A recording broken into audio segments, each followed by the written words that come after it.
arranged by Camden and North West London branches.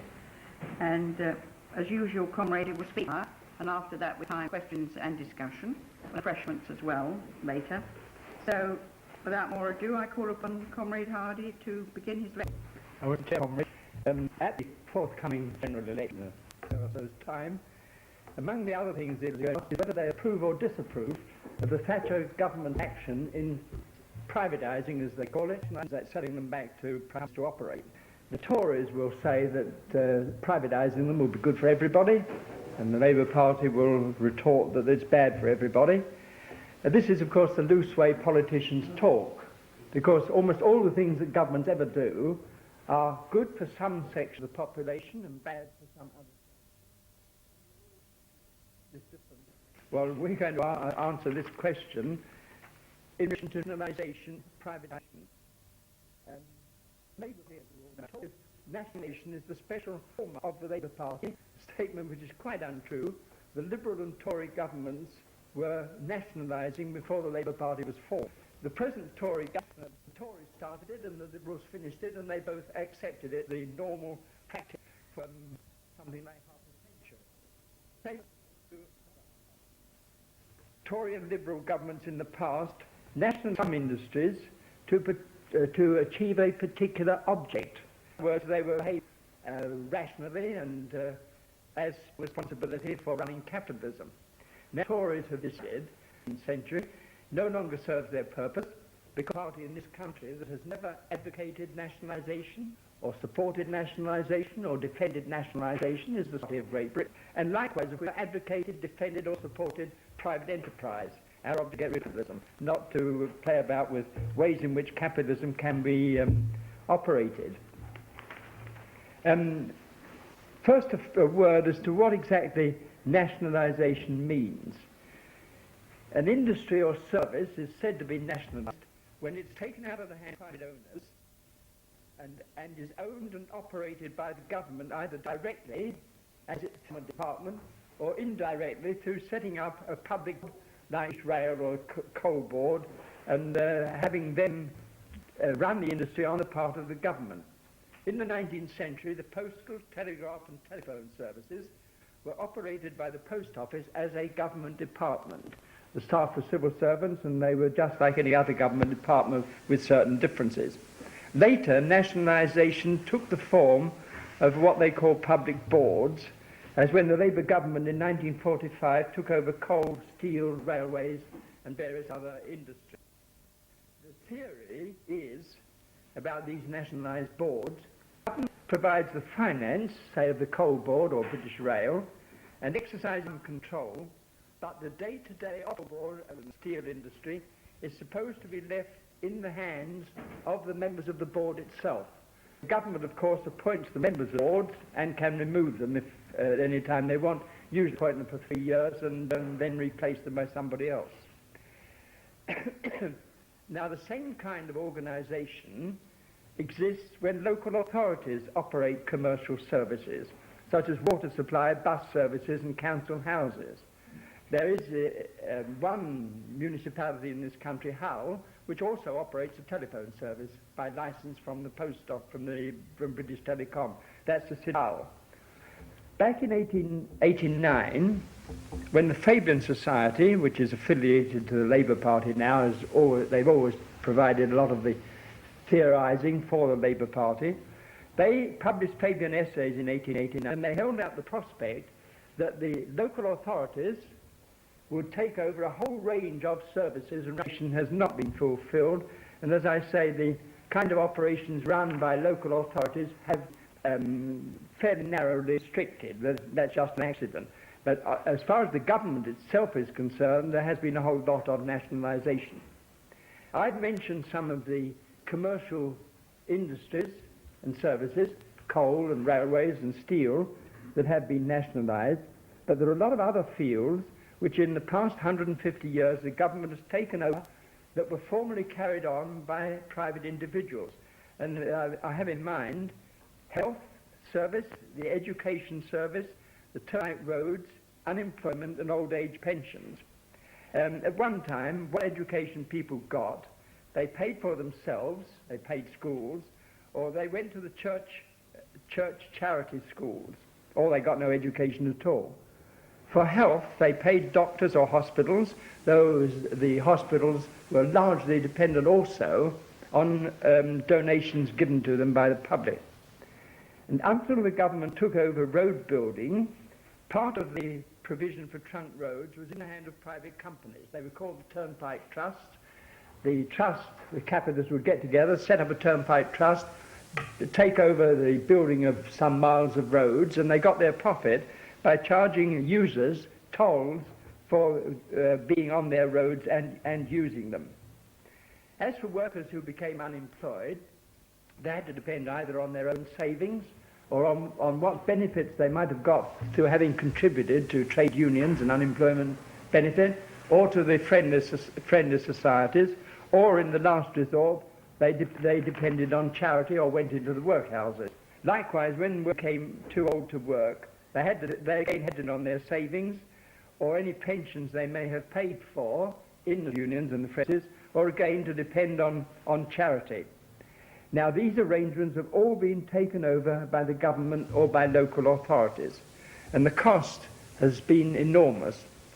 I mentioned last time I was speaking here that in 1886 the expenditure of the government in a year was 92 million, and in this current year it is 128,000 million.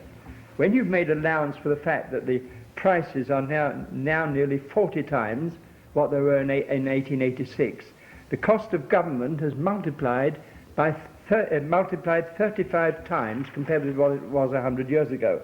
And the reason is that the government's taken over all these functions: health, education, unemployment pay, old age pensions, and so on.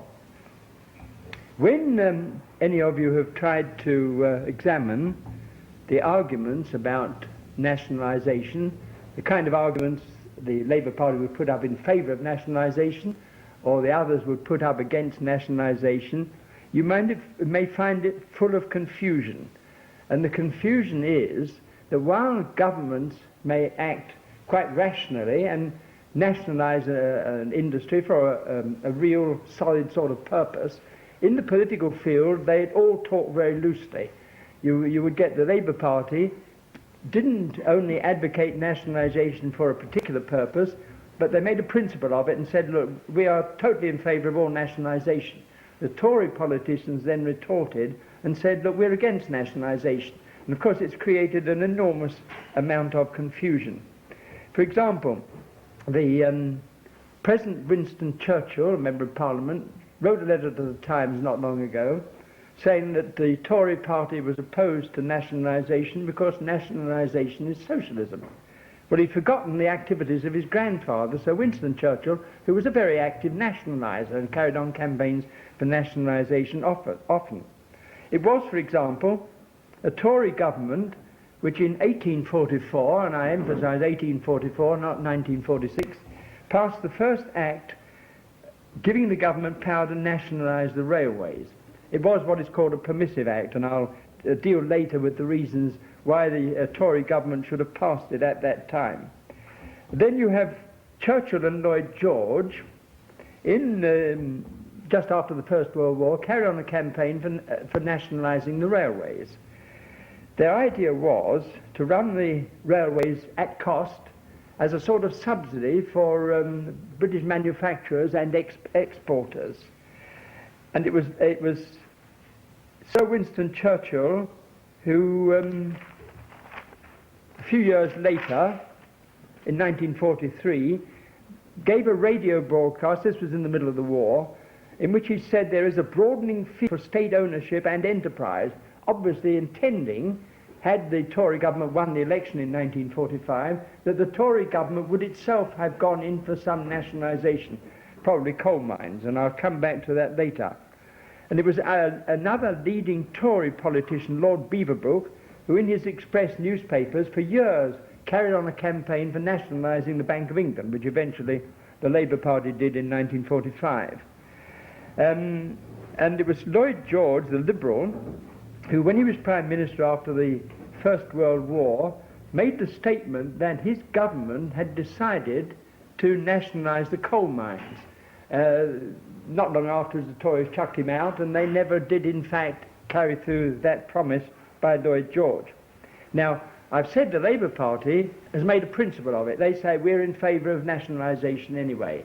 But if you look at Labour Party statements, you find they are equally confusing. For example, it was Philip Snowden, who later became Chancellor of the Exchequer in a Labour government, who defended the Labour Party's advocating nationalisation on the ground. He said, we're not doing anything more than the Liberal Party would find acceptable. And it was, although the Labour Party claimed that the nationalised post office was a form of socialism, the man who became first Prime Minister in the Labour government, Clement Attlee, who had himself been Postmaster General, wrote an article in a magazine in 1931 describing the post office, and I quote, as the outstanding example of collective capitalism. And it was another minister in a Labour government, Lee Smith, who said that the Port of London Authority was the latest development in socialist theory. Herbert Morrison, later deputy leader of the Labour Party, agreed with Lee Smith. And it was Herbert Morrison who in 1929 introduced a bill nationalising London Passenger Transport Service. The Labour government was thrown out of office before they'd finished it, and the Tories finished it. The Labour government started, the Tories finished it. But the interesting thing about that, it was Morrison who, a few years earlier, writing about this same Port of London Authority, which he accepted as the model for the London Passenger Transport Board, described it as, and I quote, a sort of capitalist Soviet, and thoroughly objectionable from a Labour point of view. Just to finish this round of muddled statement, it's worthwhile bringing into the picture Lenin, the leader of the Russian Communist Party. Bismarck, in Germany in the 1870s, was responsible for nationalising a lot of German industries, partly for military reasons, and one of them was the post office. And Karl Marx's colleague, Friedrich Engels, writing about it, said it was deplorable that misguided German social democrats should have welcomed what Engels described as a sort of spurious socialism. Engels said, if nationalisation is socialism, then we ought to say that the founders of the socialist movement were Napoleon and Metternich. And he threw in a crack. He said, are we to suppose that the Prussian government state brothels are socialism too? That was his answer to them. But now look what Lenin said. Lenin, writing about it in his State and Revolution, made this rubbishy statement, and I quote, a witty social democrat of the 70s of the last century called the postal services an example of the socialist economic system. This is very true, says Lenin. This was Bismarck's post office. And of course Engels had already answered it. So you see, they've all created a lot of confusion as to what exactly they mean by nationalisation, even when they either advocate it or oppose it. They've all got themselves into a shocking muddle. The Tories are now set on a course of denationalising the nationalised industries. The Labour Party still wants more nationalisation, but they've watered it down and given it a new name. They now call it social ownership. And the Liberal Social Democratic Party alliance, so far as I can discover, are still sitting on the fence as they were at the last election. They say, look, we don't want any more nationalisation, but we also don't want to denationalise anything. So for the time being, the Liberal SDP alliance can't really be held responsible for anything. But now, to get it all into perspective, look at the record of the parties. The Postal Service was nationalised in the 18th century and continued all through the 19th century and up to this century by both Liberal and Tory governments. The Post Office Savings Bank was started by the Liberals in 1841. I've already mentioned the Railway Nationalisation Act of 1844 by a Tory government. The telegraphs were nationalised in 1868 and 1869. The Tory government started it, the Liberal government finished it. In 1871, a Liberal government gave the government power to take over the railways in time of war. In 1889, the Tories nationalised the cross-channel cables and added them to the post office. The telephones were nationalised between 1880 and 1912. The Tories made the first move, the Liberals carried it on, and they both accepted, they're both responsible for it. Port of London Authority 1908, a Liberal government. Central Electricity Board 1926, Tory government, Mr Baldwin. The next year the BBC, and again the Tory government, Baldwin. London Passenger Transport Board, Labour started it, Tories finished it. British Overseas Airways Corporation 1939, the Tory government, that was Chamberlain. And coming right up to date, when Rolls-Royce went bust in 1974, the Tory Prime Minister, with Prime Minister Heath, the Tory government nationalised the aero engine section of the former Rolls-Royce company. In view of this record, you can understand what Herbert Morrison meant when, in 1944, in the course of a speech to some schoolboys, he was telling them all about the nationalisation. He said this, he told them, more socialism was done by the Conservative Party, which opposed it, than by the Labour Party, which was in favour of it. But of course, translated this into truthful English, more state capitalism was done by the Conservative Party, which advocated it when they wanted it, and later on were going to change their minds about it, than by the Labour Party, which was in favour of it. Well, that last bit is true. The Labour Party were always, so to speak, in principle, in favour of this. I shall explain later on why the Tories and Liberals were in favour of nationalisation at that time, and why they've changed their minds. But just a word about privatisation. It's a rather hideous word, but people know what it means. This privatisation by the Thatcher government isn't the first. In 1928, the Post Office beam wireless telegraph service, which they had rented from Marconi's, was so successful, it was so much cheaper, that it was undercutting the private cable companies and driving them out of business. And to save the cable companies from bankruptcy, the Tory government denationalised the beam telegraph service. In other words, they handed it over from the post office to a private company, the Cable and Wireless Merger, for the purpose of saving the cable companies from being driven out of business. And after the Labour government nationalised iron and steel in 1946, the next Tory government denationalised it, and then when the Labour Party came back in 1965, they nationalised again.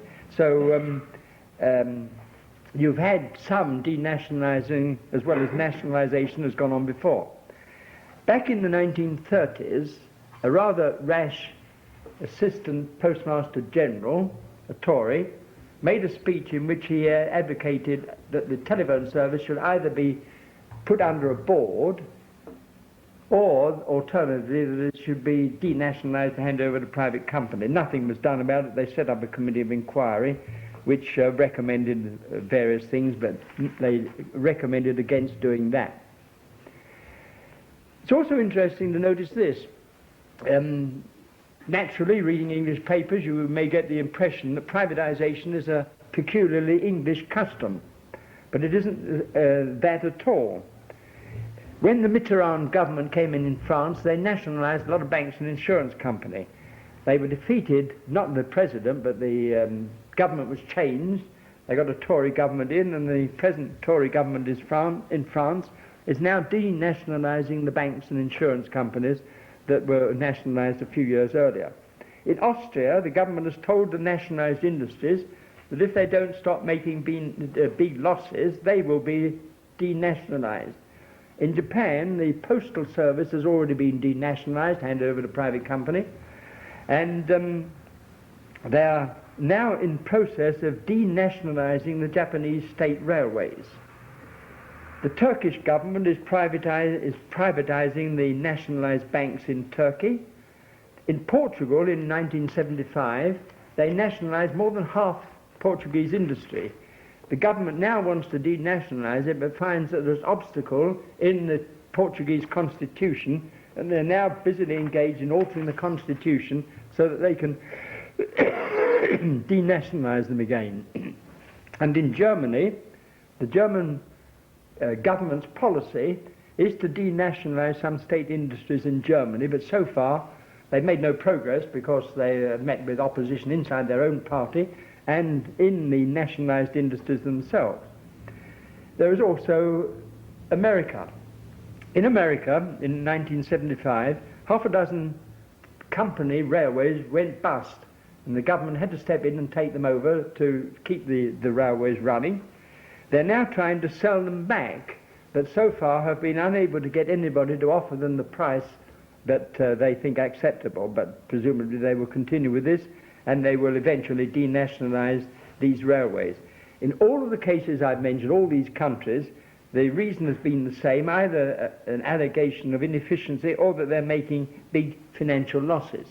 And just the last postscript to this, British Telecom, having been denationalised itself, has set up a department whose job is to go around the world to make a little money by offering to advise other governments how they can denationalise their telephone services, for which, of course, British Telecom will want to be paid.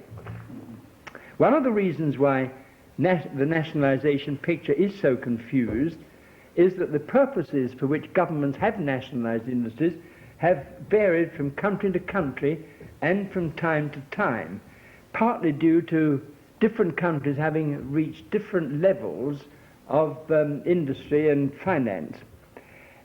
Take the railways, for example. In this country, early in the 19th century, all the factors were present for railways to be set up by companies with the certainty that they would make profit. In other words, the traffic was there, the traffic was already being carried on the roads, by wheeled traffic on the roads and on the canals, but the railways could do it cheaper. And also there was abundant capital looking for investment in Britain. So there was no reason at all why the government had to step in. The companies stepped in, they set up the railways, they were enormously profitable, they drove canals and the road transport people out of business, but I mean that's the way things go. But in America and some continental countries, the situation was different.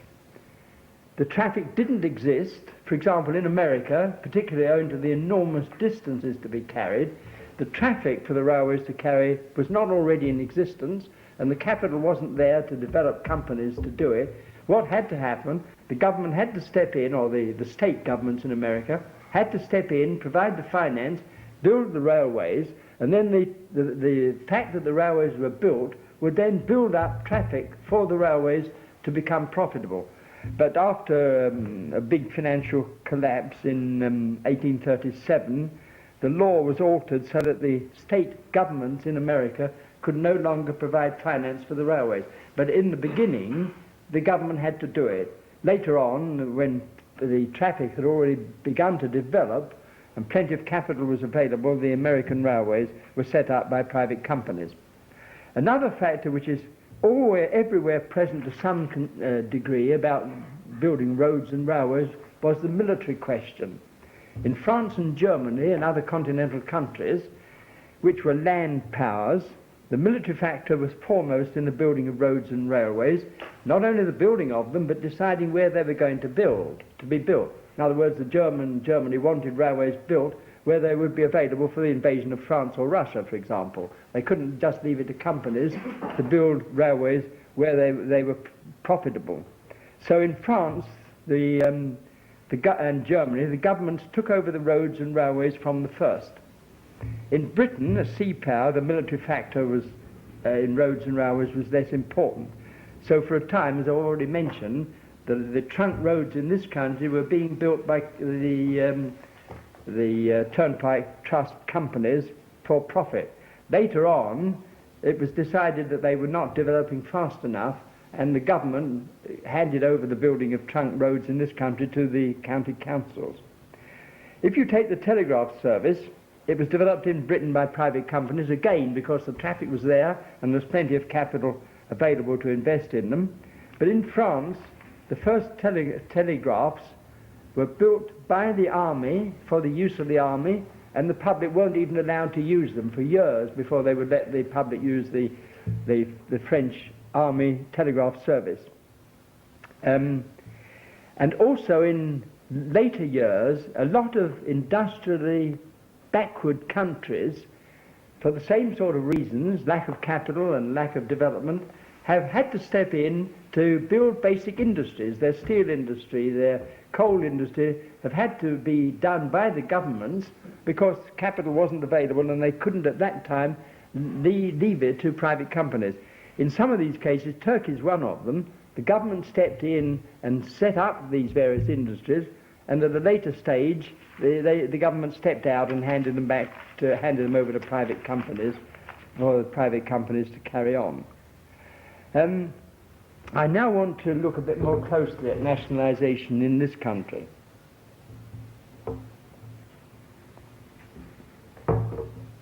Taking first the non-commercial nationalised services, the one I've mentioned, education, health, unemployment and old age pensions, the government took over elementary education because industry and commerce were saying to the government, look, it's not good enough for us to have apprentices who learn the techniques of the industries. We want people with a general education in order that British industry can develop. And they looked to Germany. Germany had done it already, and Germany was making rapid industrial strides, overtaking and eventually passing British industry.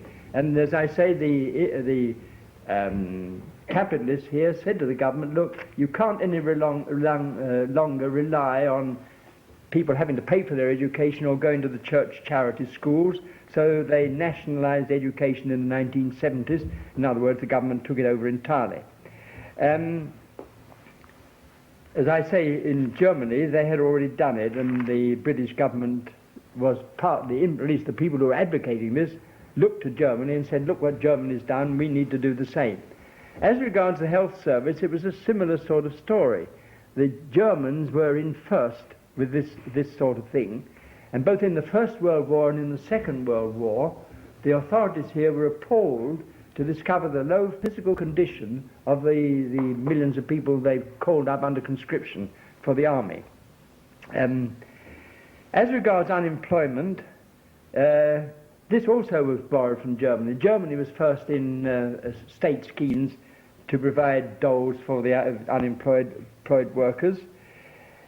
And of course it had the great advantage, and this is one of the reasons behind it, that once the government provided unemployment pay, they have put an end to these incessant unemployed riots and marches. I mean, you look round, how many of these have taken place now? Hardly any. I mean, the unemployed, so to speak, have been bought off by this government provision of unemployment pay for the unemployed. Another reason, of course, is that when the workers got the vote, in the 1860s and 80s, the Liberal and Tory party now had to compete for workers' votes, and of course it had to be right at the forefront of their campaigning to say eventually, look, we're going to set up an unemployment scheme, which of course they did, a very comprehensive one, when the Labour government came in 1945. Same with regard to old age pensions for people who were too old to work.